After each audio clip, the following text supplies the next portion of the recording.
Well, hi folks, we're up here in the Lake District again.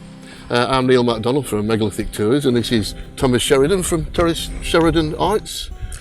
Okay, yeah. Now this is my stomping ground really. I've been coming up for so many years. Started when I was a child, first fell walking up in the hills, and since I've discovered the megaliths, I've been visiting and taking tours ever since. Now Thomas is from Ireland. You probably know of Thomas already, but he's an expert on the Irish megaliths. Well, this is the first time he's been to the Lake District, so I think it's fantastic so we can get his first impressions. So, we're up here at Castlerigg.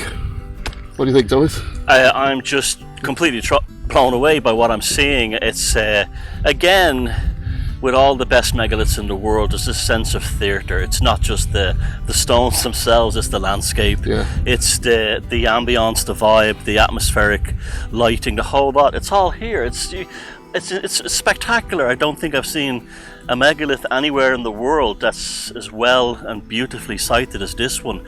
It just brings home that these are ancient ancestors of these islands and everywhere. They were highly developed, had a sense of the aesthetic, had a sense of theatre, had a sense of an understanding of the landscape, that it was more than just the stones. The stones is almost like an actor on a stage. Yeah, well, this is the stage.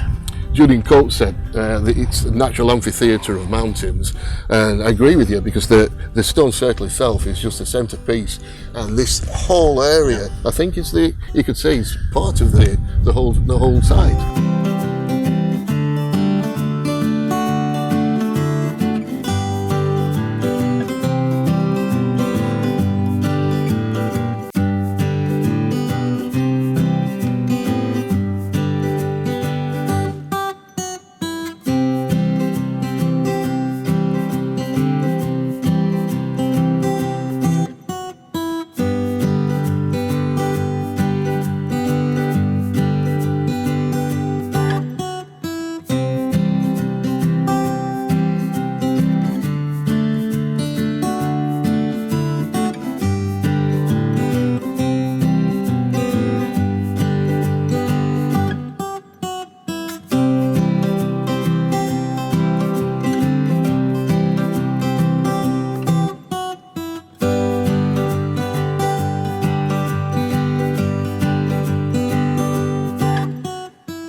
And it's an impressive stone circle too, but it's almost difficult to keep focused on the stones when the landscape is so spectacular.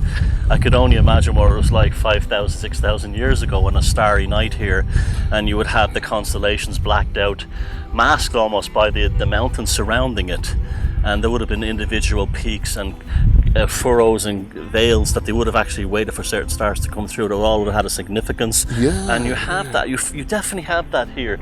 This is there's definitely a sense of the astronomical here. This is an observatory, but there's the sense of ritual, the sense of landscape is very, very powerful. It's very similar to Beltany Stone Circle in Ireland, but it's much more spectacular. It's a much more beautiful setting, and the energy here is almost welcoming.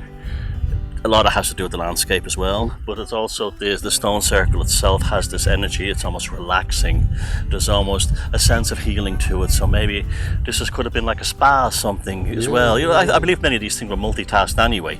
They weren't just one specific thing. And you're near the lakes as well. The lakes, and there would have been pilgrimages to here. You've come across the idea of simulacra, surely, yeah? Oh, big time, the mountains. Yeah, if you stand in the centre of the circle here and you look out at the surrounding mountains, it just fits in. Time and time again, it's not there's faces everywhere. Yeah, yeah. There's faces and objects everywhere, and the passage of light across the crags and the hills as the day progresses, it's just incredible. So a simulacra that maybe here at noon won't be there at early evening, but a new one might appear over here. They say the fells are different every time you look at them, it's because of the shadow and the light. And what a beautiful day today. Yeah, the weather forecast said it was going to rain, and it's absolutely beautiful. One thing, we can have a look at the stone circle, but over in the corner over here, they said another stone circle. Okay, and what they've done is they've moved that. It looks like an outliner, but it's actually that stone used to be part of another stone circle, which is just to the right of it. So I don't know, you fancy see if Yeah, we can when delve did it that? out? Do you know when that went? I don't. I remember when the records we've got were, I think Stukely in about 1925. He came round and he mentioned a stone circle over where the road is now. Okay. This one here, and also the big one which has remained. So sometime after that, the farmer's taken it away to build the walls, probably. Yeah. So this was an enormous ceremonial complex. Yeah, it would have been. Yeah. And if you followed the road right along towards Penrith, about 15, 20 miles, you come to Henge, which we'll visit later on. And the mountain to the side here, Blencathra, has got a saddleback. It's called Saddleback, and that is part of Henge. But we'll explain exactly what that means later. It's difficult to explain now. So do you fancy We'll go have a look at this. doing a bit of the remainder of this one? Yeah, sounds great.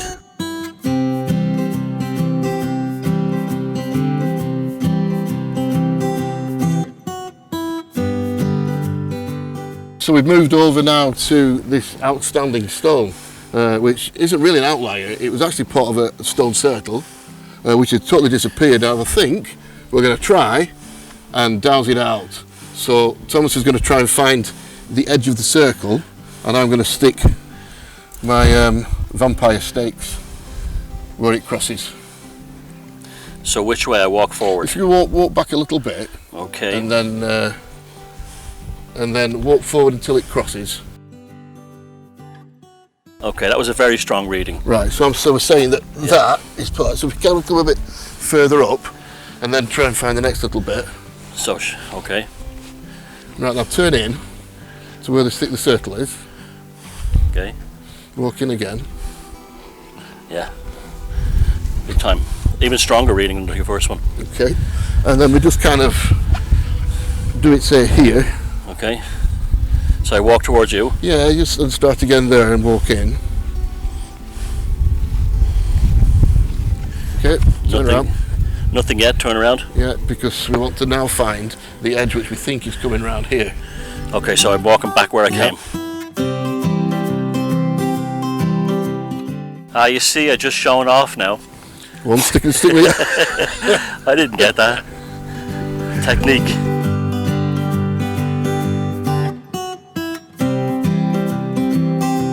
Let's try here. Definitely. Which might suggest the theory that one is in the wrong place. Yeah, absolutely.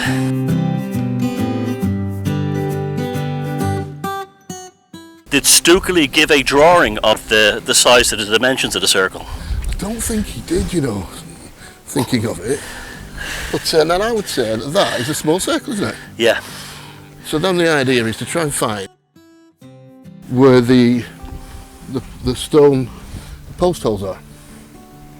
Okay, so if I start to go along there, well, I lost one there immediately.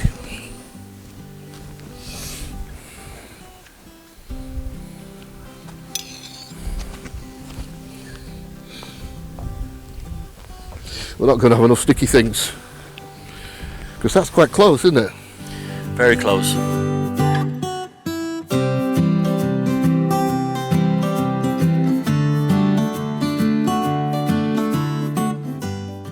Well, anyway, we get the idea, don't we?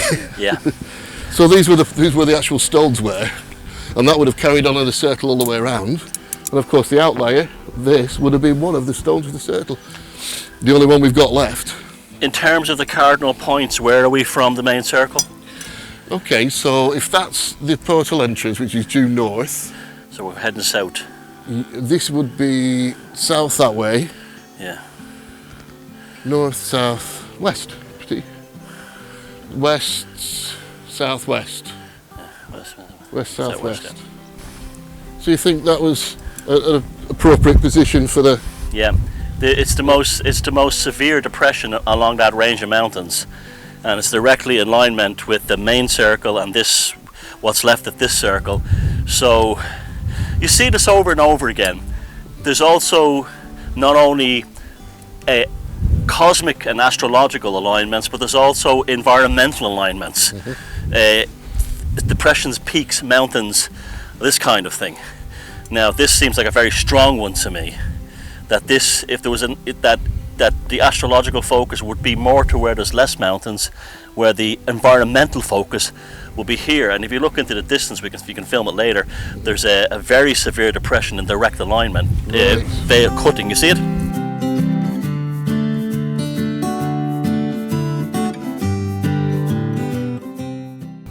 And then there's a grass patch in the mountain. Yeah, okay. So there was probably some kind of symbolic element to that valley over there. So if we're saying that it's the place where the sun sets at the summer solstice, well, maybe it was set over that mountain.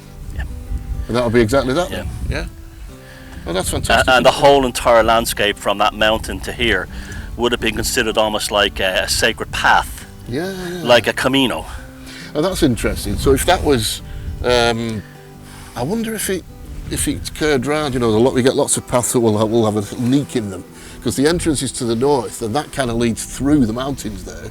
So if the processional way came up here and did a tweak, because I think the idea was you would do your pilgrimage and your processional way, then you would turn. And, oh wow! Exactly. What an amazing sight. Because of we have a kind of a programming put into us because of the modern access roads like this one here that we came up. That was an old farmer's road. Yeah. So it was for agricultural purposes. That doesn't necessarily mean that the original people used it. And I'll tell you what, there's a style. That's the path, isn't it? And it was a folk memory to put that style there. Yeah. And you see that very commonly in Ireland as well. That's sort of enduring folk memory. Yes, absolutely. Yeah. That was part of the original pathway. Somebody's put a style back. Yeah. And you will find that if you examine the landscape along here, you'd probably find wooden foundations of important buildings, not just stone, but wood as well as other things.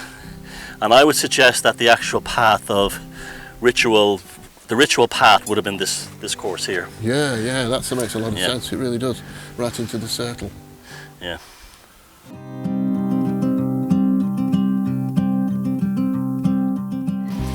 So we've moved a little bit further east now to the churchyard in Dacre, where we've got these unusual carvings. They look totally out of place. It's just about a head and tail, and I don't know, what do you think they are? They're unusual, aren't they? My first impression was that they could be ecclesiastical gargoyles, but they're absolutely ancient. They are, aren't they? These are not from the Middle Ages. They're much older. Also, they're not humans. There's like the fact that they have paws more than they have. But there also seems to be this hairstyle thing here, or is it a horse? Or there seems different things. Like it's like maybe a tail done. It's definitely a big claw. I think this is a horse. Okay. You see, there's the first leg, second one, coconut, second leg. It's bizarre. I've never seen anything like it. I have seen primitive sculptures, Iron Age sculptures in Ireland, of Celtic gods, and many of them are found in places like Boa Island in County Fermanagh, and they have this kind of organic-y feel to them, and they're about this size as well. I don't think I'm looking at ecclesiastical sculpture. It's not, because the backs are finished, so they weren't sitting on the side of a church. Absolutely. Yeah. Look, it's stressed, detailed. It is, a whole lot right down to the bottom. Now there was in Staton, just down the road, there was an abbey, and I originally thought maybe these came from there, but like you say, there's nothing really The weathering is incredible. Christian in it, is it? Is it really? No, and the weathering is too intense. And I'll tell you what makes it even worse, there's 4 of them, so the confused matters even more. We're going to look at the next one. Yeah, the weathering is the clue here. So this is the second one, and you can see it's actually physically different, but of a kind of a similar design. The haunches here seem to go right, if they are haunches, seem to go right down to the ground. It's been dressed. I would say what I could compare this to, like I'm going by the weathering now, right? There's a statue there's Minerva Shrine in Chester. Ah, there is, yeah. And it's the weathering is about as bad as this. And that's BC. Okay, yeah. So, are we looking at something Roman? or something. Right. Iron Age Britain, like it's definitely it's too weathered to be from the Christian era. Yeah, it is, isn't it? Yeah. Just way too weathered. Yeah, it's too old, isn't it? And it's and also if this was gargoyles again, it wouldn't be dressed on all four sides. It wouldn't be finished on all four sides. And you notice that there seems to be a hole in the top of them all, like maybe they would have something sitting in there. Or some kind of offering placed in there. A votive offering of some sort. Or something. But I would say these are definitely pre-Christian. There seems to be. You can't actually work out what it is. This looks like a haunch again. Yeah, they're almost abstractive. Something, yeah. Or what's the word? Abstract? Surrealist. Surrealist thing. Yeah. This almost it's a kind of a monkey type creature with its hands like this, and is that a woman here? Like there's his back feet, and he's on her back, a monkey on her back. Yeah, but there's also some kind of reptilian about it. And also that seems to be. It seems like he's holding like a haunch or something. Yeah, and like you see, so the back is almost like scaly reptilian. That's quite remarkable. Down all. Yeah, they're not gargoyles. That's definitely not a gargoyle. Can you see that one? Yeah.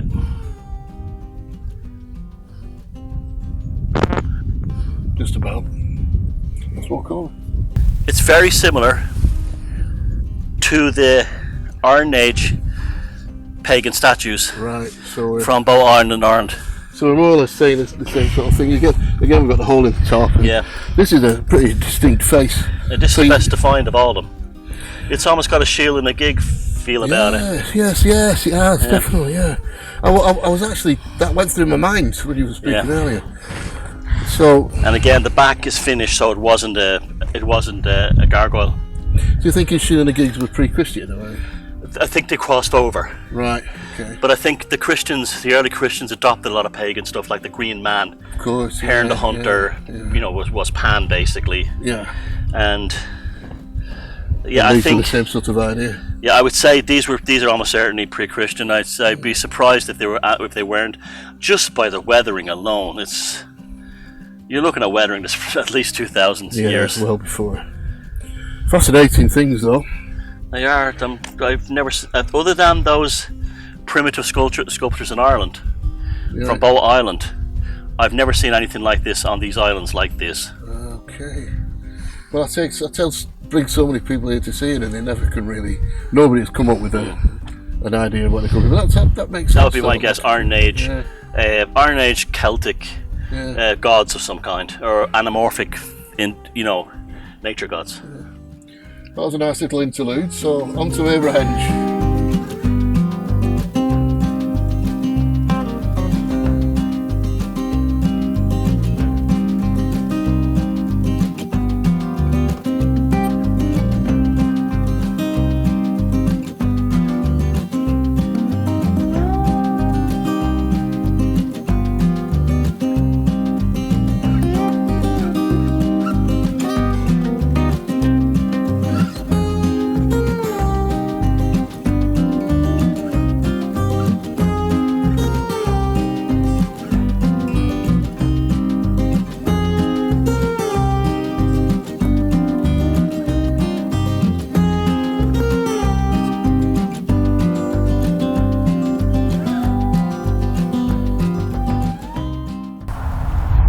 So we've moved again even further east to the henge collection here, or formation. There's 3 henges here, or there used to be.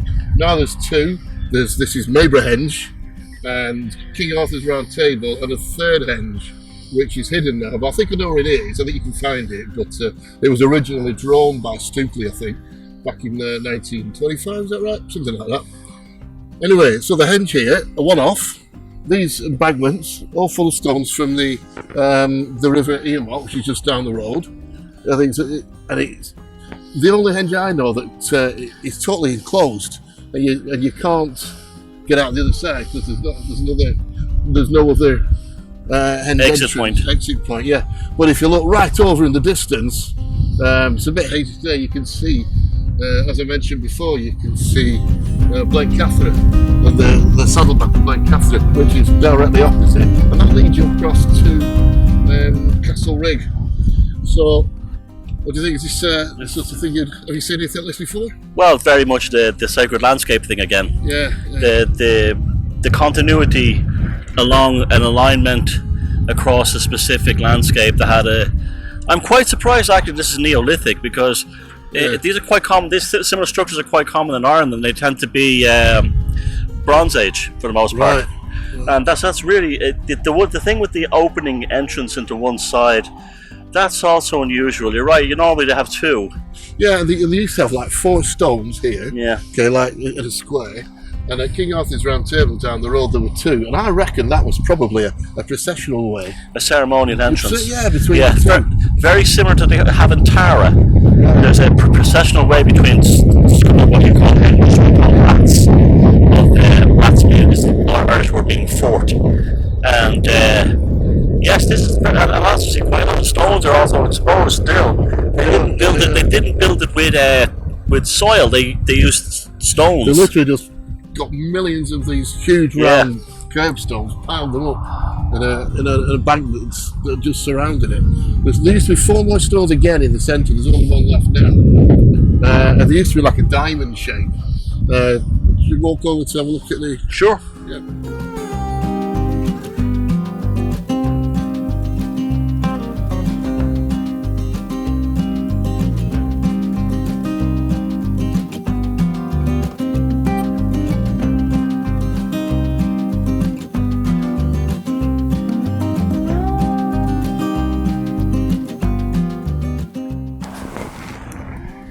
So this is the only stone that's left. They formed a diamond. There's one here, one probably a few feet away, a few yards away, and one on either side. They reckon that they pointed out the cardinal points, but they could have been. I'm just wondering, because the proximity of these stones being so close, if these were the orthostats holding up an eternal mound, and this was a chamber, and there was probably stones similar. You know the way West Kennet Longbarrett has these, and then the smaller stones in between them, and then there's the roof on it.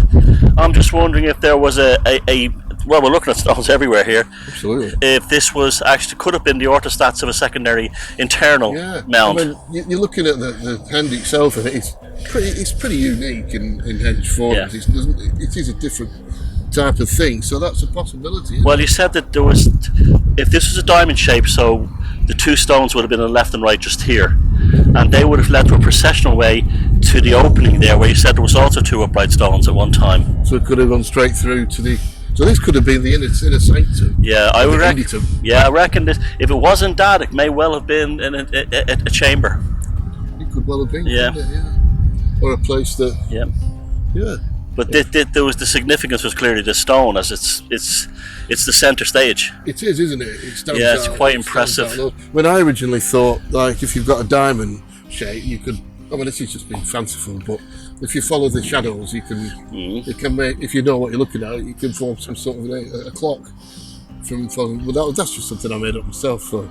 You see, the thing with the cardinal points thing is we have to remember that's a Christian thing, and often later, even the likes of Stukely back in his day would tend to put the Christian thing upon that.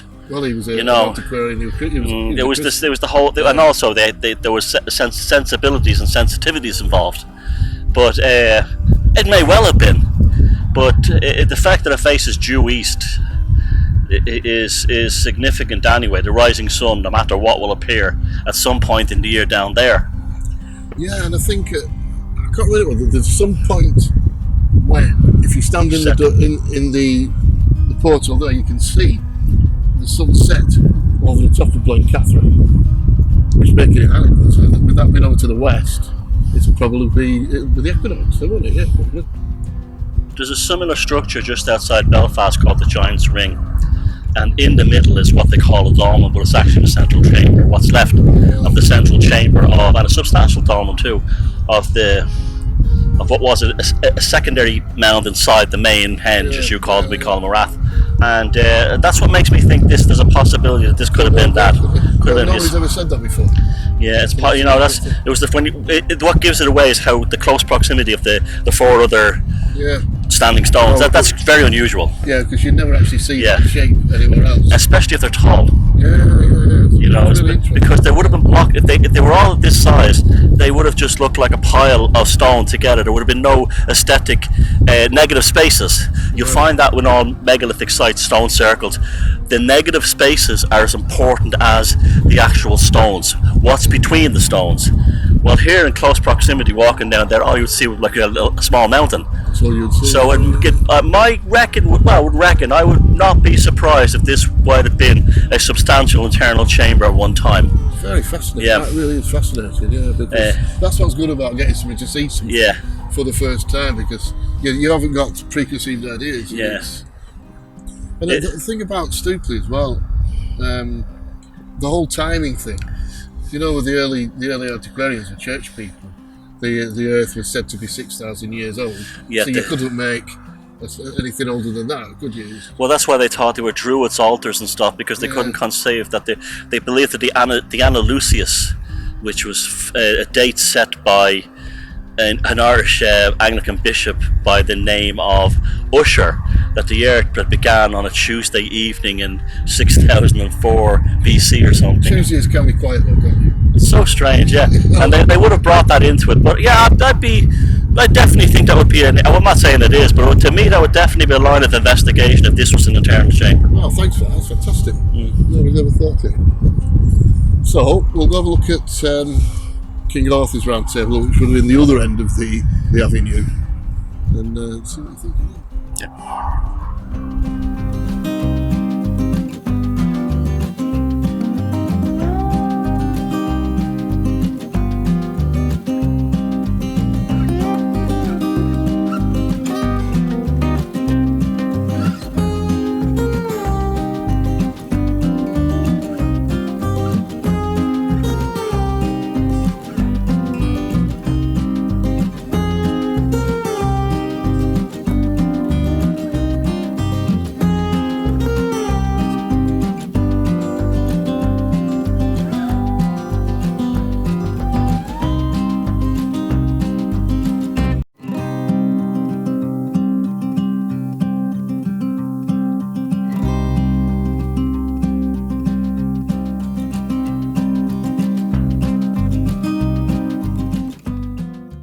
So this is the second henge of the three, neighbour over there, and it's pretty still well defined. You can see the central area of the ditch and the embankment, and there's a third henge. It's gone now, but you can kind of over there where those trees are. But it's just a general, I think, a processional way between the two, don't you think? Yeah, these are very common in Ireland. We call them rats. And there's an estimated 40,000 of them. It's quite different than the neighbour henge that we just saw there. Now, there's a theory that they were enclosures for animals. Again, we don't know. But the thing of the ditches is that they're nearly always the same size, same depth, same width. They're always roughly the same size. Got one design. Yeah, I don't know if this Neolithic or later. This might be. They say it's Neolithic. They say the whole three were correct. You don't know. You say you don't really know, do you? No, the association with King Arthur comes from the whole Grail romances period of the Middle Ages. Geoffrey and Marmot, where there was a tendency to romanticize these kind of mystical. They put a story on them if they didn't know what they were. Yeah, of course. And just but it's this is a classic. Now, this is a classic. Well, you call them a henge, we call them a rat. But yeah, what the purpose of them? Ceremonial. They could have been all kinds of things. They could have multi-phase uses over time. There's also interesting theories that the interior ones were rounded with wooden stakes. Yeah, I tell you, some of them. They say as well that the embankment, when it was full, may have been covered with gypsum, sort of like white walls to make it. Oh yeah, I've heard that one. And there are some places that you'll find a stone circle, which was later added. I mean, Stonehenge is the same sort of idea. Like below in Derbyshire, where there's a stone circle in the middle, because some have got stone circles and some haven't. So you don't really know why. The third one is, like I say, it's over there. I don't think we'll bother having a look at it, but it's it was in the original drawings, and I just noticed in the holiday park when you go in, it's a circular road that goes round right where the other hedge should be. So that's probably what that is.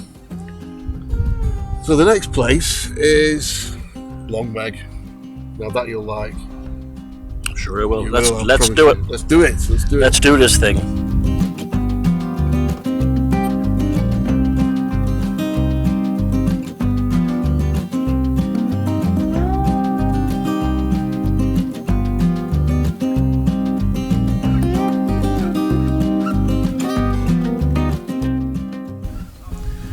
So we come even further east now to one of the most spectacular sites anywhere really in Britain, I think. This is Long Meg. Long Meg and her daughters over there. Long Meg was the first megalith, and this came a long time later. At certain times of the year, according to the sun shines a big long shadow over in that direction. That's where the original centre of the circle was decided. That's why they put the circle there. But of course, the amazing thing is the carved spirals. It's fascinating. This has been Long Meg has been long on my bucket list to visit. There's so many intriguing elements here. The fact that this is sandstone, these are granite. This has the rock art, which is quite this type of concentric circle rock art, very common in Ireland and Scotland, not so common in England. There's numerous theories about it, that it represents energy radiation patterns, that it represents the cycles of nature. There's other ones in the Scandinavian lore that if you place a seed in one of these and hold it there, it'll be deposited into the fairy world. Oh, wow. Now, so giving a concept of an interdimensional element, that these are portals into other realities, a stargate, if you wish. And like I've seen things in Sri Lanka which were very similar concepts, where there's a belief that if you meditate, and this is in the modern Buddhist tradition, but coming from an earlier proto-shamanic tradition, that if you meditated on these long enough, you pass through the portal into the magic circle. Now this is also this case in the large circle here, that the interior is a sacred space. It's a sacred space. Now there's fertility cult things, even though it's called Long Meg, you cannot deny the phallic element of it. Certainly has a look at that. Fertilization into the circle, and that's the womb. So when the shadow is extended, it can be seen as a kind of a symbolic magical copulation rite. And I can show you a place from that direction over there that kind of emphasises that point. Whether we'll put it on camera or not, I'll see what you think. See what you think. But it's and as you're saying, like I said, it sends the shadow goes right over to the circle, so it kind of impregnates it in that way as well, doesn't it? There's a lot. You can go overboard with these fertility things. You really can. But in some cases, it's so self-evident. Yeah. And this is one of them. Seems to be, doesn't it? Yeah. So we'll go and have a look at the circle. So we've moved further down from Long Meg. Now, the story here, you like the story, it's Michael Scott was a wizard from Scotland. He came down and there was a coven of witches dancing on the Sabbath. I wasn't happy with that, so he turned them all into stone as a punishment.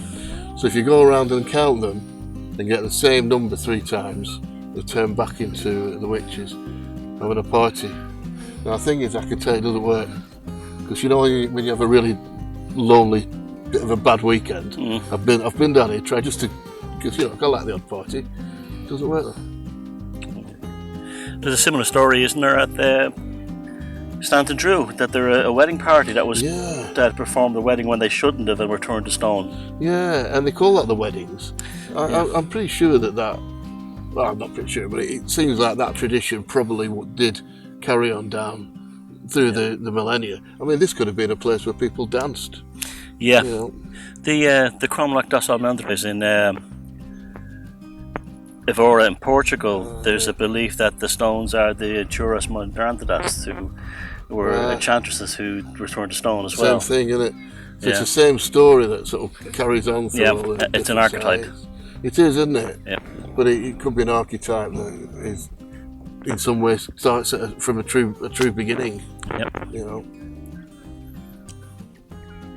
Well, they get passed down through memories. One of the most incredible stories pertaining to any megalith I can think of is that when a Welsh antiquarian came to Ireland in 1699 to Newgrange, and he spoke to a local farmer, and the local farmer told him, "Oh, that wasn't built by the Norse. It was used in ancient times as something to do with the sun." And he the Welsh antiquarian Lund referred to it as barbarous rites. Now, this was before the Irish annals and the Irish folklore had been properly studied. And so through farmers just near this location, they had passed down the story. So you will find that there's some truth to female shamanistic rites or something like that, or maybe fertility rites that took place in here, and it's remembered by the local community, and it may alter and change over the centuries. But it's been shown, like in the University of Durham and the University of Portugal, that folklore and stories last forever. Absolutely. The stories like Jack and the Beanstalk have been shown to come from the Bronze Age. So that's what their history contained within an encapsulated folklore that ultimately goes back to something that was true, which is true and passed down back through the tradition for many years. I mean, we do a thing. Well, I used to when I was younger. The May Queen, and you would have in the church there'd be a ceremony, or the Rose Queen, and she would be one of the girls from the village would be made the Rose Queen for the year in the church, and then you had a massive procession. Okay, now these days they do it on lorries, and you would go around the town and you'd end up at the village hall. And I just wonder whether that's the same thing here. You'd have maybe some sort of religious ceremony at the Cromlech, up the Chamber 2, and up the processional way, and end up in a stone circle. Yeah, definitely. Maybe it's the same thing that's been passed down through the millennia. Yeah, no, it's there is more truth in the folklore and in the mythology than often in much of the history. Because if you look at most of the history, the historians or the archaeologists, it's all guesswork. And written by. It's guesswork, and it's guesswork upon guesswork. Yeah, they can tell you things like they can lift up a stone and carbonate the soil underneath, or they could do measurements, but they can't really tell you much else. So this is when you need to have this polymathic, holistic approach and start delving into things like the local mythology and folklore. And then you can try and put the whole then you can try to assemble it, like a multidisciplinary team trying to bring something together. But this is one wonderful, amazing place.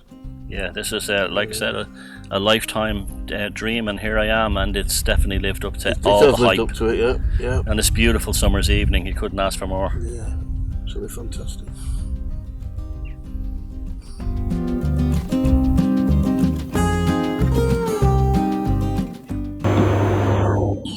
Well, Thomas, we've moved now further north from where we were, the line of Castlerigg and Maybe Henges and King Arthur Round Table and Longmeg. And this is what would have been once upon a time an absolutely amazing site to pretty much challenge any in Britain. This is the Kemphouse Stone Circle here. There's only a one little portion of it left. You see the main railway line went straight through the middle. And it was straight through the middle because the other side stuck out for a bit for a few years, and then they built some sidings on for the cement works. So you got this beautiful new all around here, railway and cement works. And the one thing you will notice is this sharp granite here.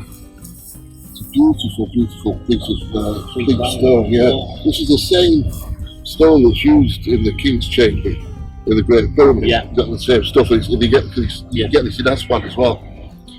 Yeah, you see this in a few minutes. It's a beautiful stone. It must be very gorgeous back in the day when polished and first put up there. Oh, it must have been. And there's various stone circles in the area, different sites have it. But what used to happen for me, which is quite amazing, is in that direction there was a stone avenue, which I think was about 70 feet wide. It went off for a mile and a half, right over in that direction to a little hill called Scully Hill, where there was a chamber tomb, used to be, And it's probably the hill of the skulls, and they've probably found skulls in it. So this site would have been one Ritual originating landscape. site. Yeah. And there was also, they reckon, another huge stone circle right in the middle called Paul's Loft. That was in the memory of the when Stupid came down. It was the local vicar that had recorded all this from his local parishioners. What do you think of that? Again, this is the great tragedy of the rail line cutting through it.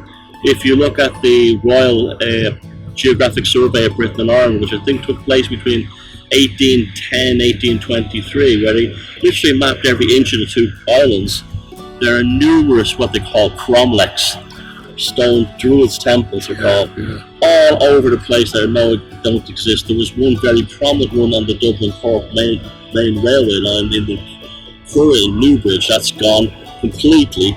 At least there's still something of this.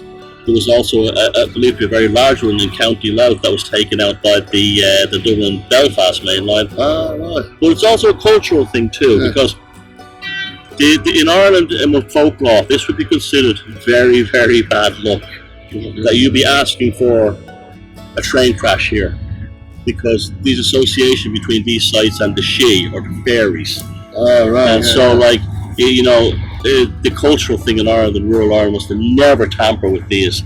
But the Victorian engineers who built the railways, to them, it was just a matter of a practical thing, a few stones on the way. They wouldn't have had the same emotional or cultural, you know, connection to them that way. But again, it's still quite remarkable they did this, but this was the Victorian age and progress is progress, you know. Yeah. There was a guy called Lord Lonsdale had the land at the time, and he was aimed for the circle straight through the middle. But it would have been an amazing sight to see the avenue shooting off from that direction, like the eight bridge. Very much an aviary from the north. Yeah, absolutely. It was something to. And just to emphasise the railway line. No train!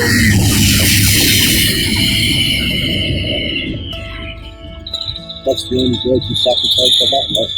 Yeah, that's the only Virgin train left with that top big change. What else was I going to say? I can't remember. What we can do, there's one stone that's left in it, and it's called the Goggleby stone, and it's about the only stone that's left. There's actually two. There's one in the Aspers Field next to it, but the Goggleby stone is a fine example of what the avenue used to look like. So I reckon we go down there and let's do it. And find it.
And as if by magic, here we are at the Goggleby stone. fine example of one of the stones that would have been on the avenue. We can imagine what a size of the avenue would have been if this is just like one. And there's hundreds of them, one here and one to the side, that's just 70 feet apart. But it's a shame, isn't it, for old Goggleby? Since it's set in concrete in 1946, he fell over. But I always say, falling over once in 5,000 years is not a massive disgrace, is it really? Maybe he wants to fall over. Maybe once he right, maybe he's had enough, yeah. Well, it was the archaeology department at Lancaster University came and put him back in his socket, and he's been ever since. But it's beautiful, it's really good, isn't it? I'm surprised by the substantialness of it. The width is tall. It's almost square. And we're definitely looking at the procession very similar to the Avebury of the North, really, isn't it? It would have been. And the sort of meandering, rolling hill countryside's not a million miles off either. The same as the Marlborough Downs, same sort of idea. Because it really is a meandering old hill. We've got the fells of the Lake District over there, and it just sort of slowly, what's the word, rolls into the hills, really. It would have been an amazing sight all those years ago. To see the people in the Neolithic and later times doing processions along here, maybe torchlit, maybe absolutely dressed up. It would have been very powerful, probably singing their songs and echoing it through the landscape. This even today, a very remote landscape, it must be said. It is, yeah. But it could have been populated back then, we don't know, these are things. Yeah, they've always said that this was the thoroughfare between the Pennines, which are over to the east there at the Lake District Fells. So that's why we had this ancient processional way. Then you had the A6, then they got the M6 as well, and the railway all coming through this little sort of short, narrow sort enough of a plateau, almost. Yeah. You can only imagine what it was like all those thousands of years ago, these processional, ritual, ceremonial parades. It would be quite incredible. It would have been amazing, wouldn't it? Yeah. The right up, just on the slight rise up here, was the Skull Hill, so that you can imagine a ceremony taking place there, can't you?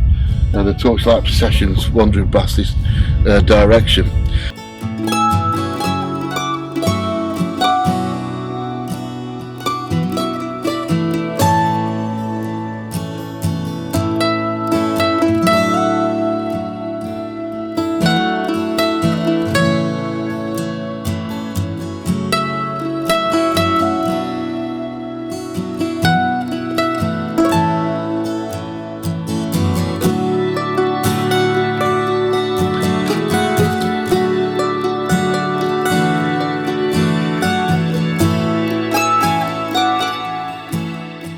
So this is Gameland Stone Circle.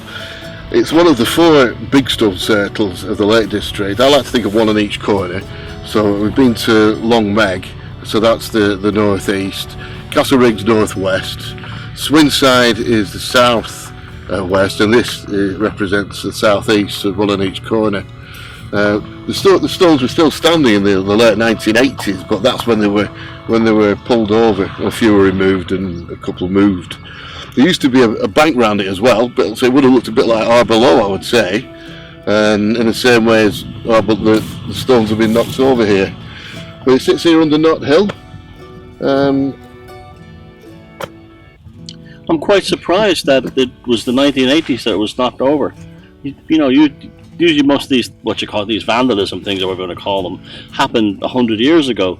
Yeah, I'm not reason why. I don't know why that is. Because at the time then there was a henge and there was a ditch and a bank as well, and that was all mowed out, ploughed out at the same time. So maybe they decided they were going to use the field for agricultural purposes. You can see a lot of stones have fallen down, or they're submerging in the soft clay. As the years go by, I suppose they'll be they'll be buried. They'll be buried. They'll be buried. Yeah. Well, you can see as well, we've got the red sharp corks again. Yeah. I think there's quite a lot of them on as well, aren't there?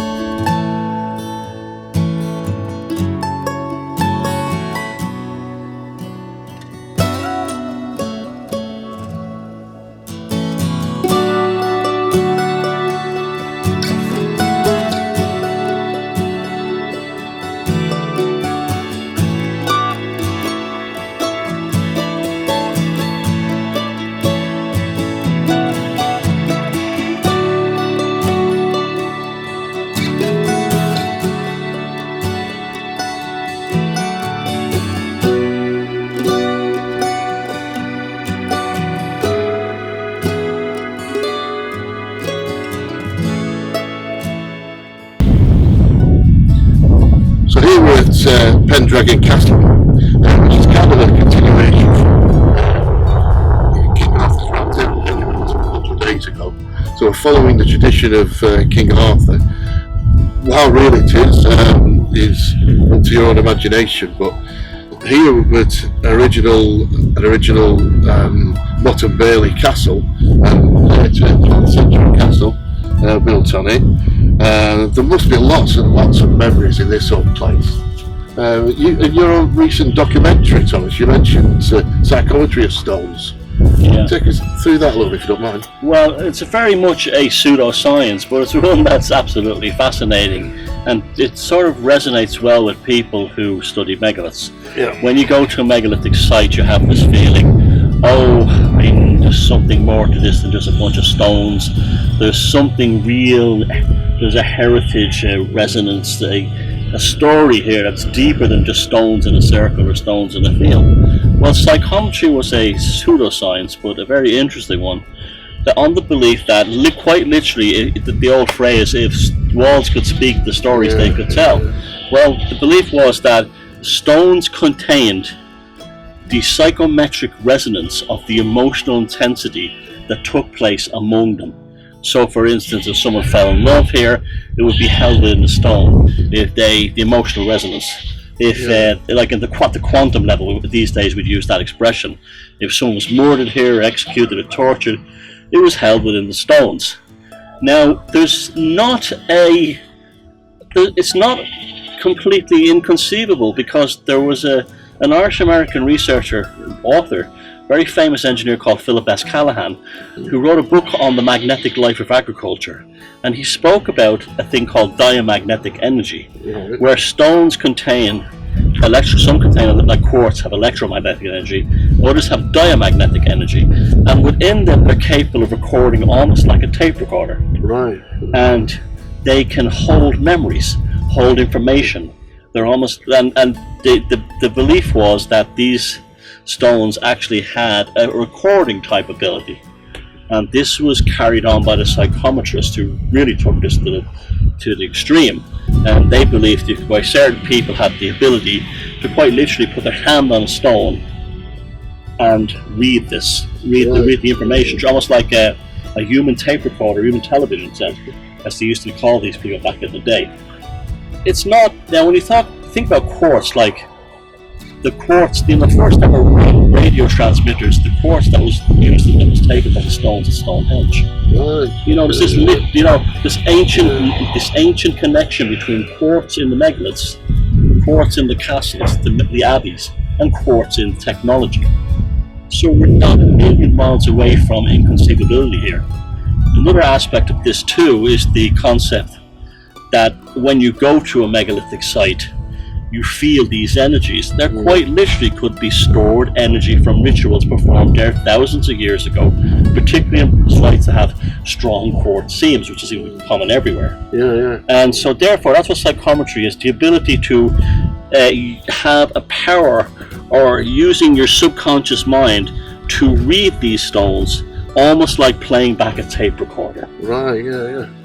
So it's the memory, the same as you might get possibly on a ley line, where you think, why is the ley line there? Was it energy there in the first place, or is it the fact that someone has walked up and down there for thousands of years and it's remembered this? Well, in the age before electromagnetic pollution, our ancestors were much more highly attuned to the landscape. Yeah, absolutely. And so they would have felt sensations that we're no longer capable of feeling because of things such as radio transmissions. And they would have been able to walk through following these ley lines or energy paths at night. And even the stones from megaliths. I suppose the same way as wildlife do now. Absolutely. They would follow the same direction all the time. Yeah, and especially on these islands, when you think about it, okay, if you lived in a country where you have a lot of sunshine, you'll have the stars to guide yourself by. Absolutely. But what do you do here? You turn the landscape into a kind of a star map of quartz. The same idea of a memory is, even in houses now, they say the house is a memory of the people that have lived in it and things that have happened in the house. Well, people often talk about going into a house where there's murders, and they say, I got an awful feeling in here, and they didn't know about the place. It's so fascinating, isn't it? Yeah, so that's why psychometry may be a pseudoscience, considered that way, but I think there could be definitely something to it. I suppose in a way it's how far you are on that spectrum and able to treat these things. Yeah. Some people might be totally dead. Yeah. And some people just can pick up these things because they're further along that particular spectrum. Have a high level of intuition and a high level of empathy in the true sense. There are things in the front of your brain called mirror neurons, and they're actually responsible for social understanding. Yeah. Maybe these people have higher developed mirror neurons, and here's Thor overhead cracking his thunder, giving us his endorsement. Which probably means that's it for today before the thunderstorm starts.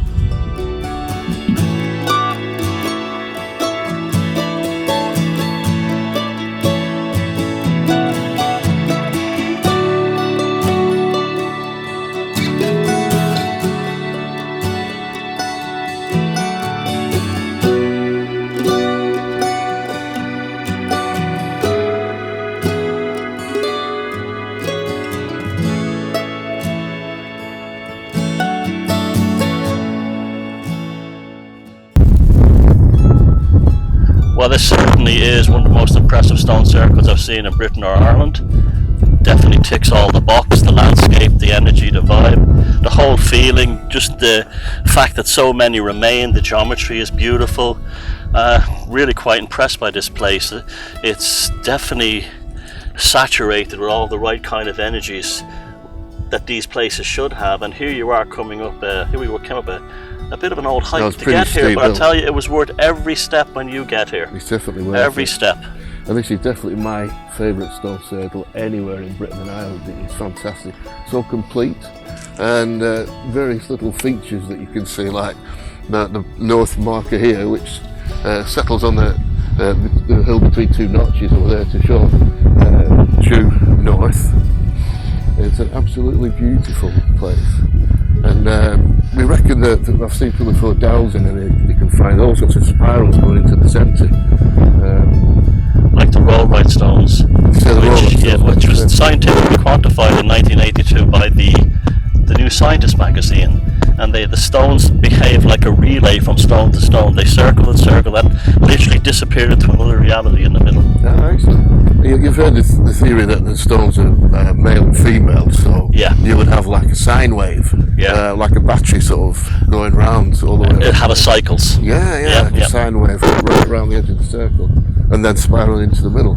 It's fascinating, isn't it? And the difference here between Castlerigg and Swinside is this is right down in the south of the lakes, where you just don't get people as you do at Castlerigg with it being so near to Keswick. It's a magnificent location, and it's definitely worth visiting. It's definitely worth the hike up here, and it's megalithic England at its finest, I think. Absolutely. Yeah. Absolutely.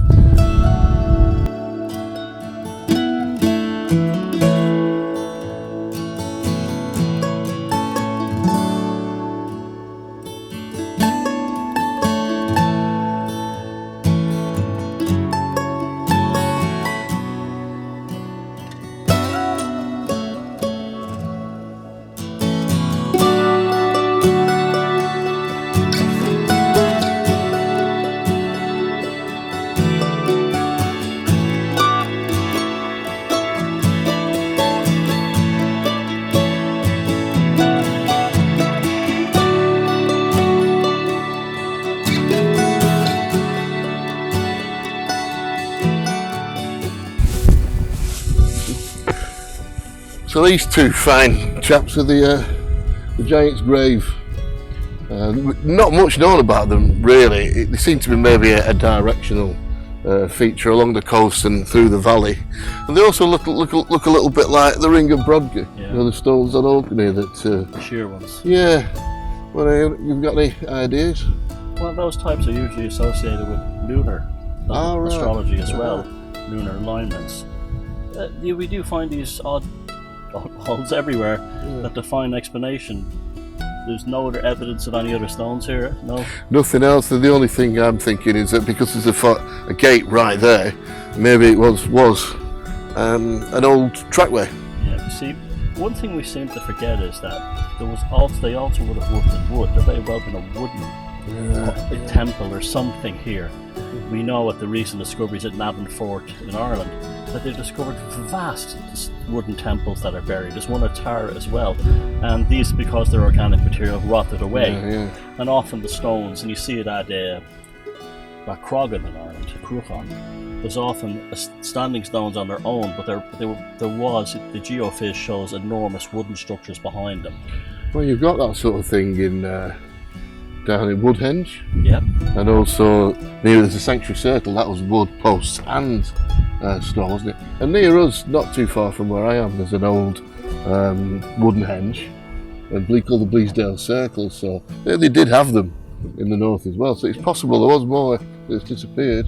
Yeah, we have to imagine the landscape that these were settled in were very different. They would not have been agricultural, there would have been no hedgerows, stone walls, there probably would have been more native woodlands, and it's an imagination, kind of an envisioning of taking yourself out of this. This is why, you know, people call them portals. They take you out of the present and you start to imagine what the past may have looked like around here.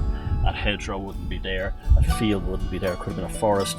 And this is, suddenly if you knew the precise environmental look of the geography they were in at the time, these do make sense then. I tell you, saying there's no sites, there are. I know on top of this hill here, I've never been up there, but there are definitely stone circles. But it's right up on the top of the hill, and I'm too old to get up there now. That's the old fit. The mystery continues. It does. Julian Cope mentions Black Coombe behind us there. Yeah. And says that's a mother mountain. So that's another potential. I don't know if you... Well, it is very prominent. It's on its own. It's right there. Yeah, the recumbent mother. It has that same kind of vibe as Knocknarea in Ireland. Yeah. So there's every chance it could have been the sacred mountain. And these things are often associated with the moon, the mountain of the moon. Absolutely, and if these things are like Brogner, they are lunar focused in terms of their cosmology, there could very well be a case that this is like the Knocknarea of the England, of the Lake District. And then in Wales, there are two standing stones like this called May and Herion, and if you stand there and look through them, you get the Holy Holyhead Mountain in the background. So maybe that's a repeating feature. Again, the entire environment. Absolutely, yeah. But it's conjecture, isn't it? It's conjecture, but it's the beauty of it. It is, isn't it? Fascinating to do that.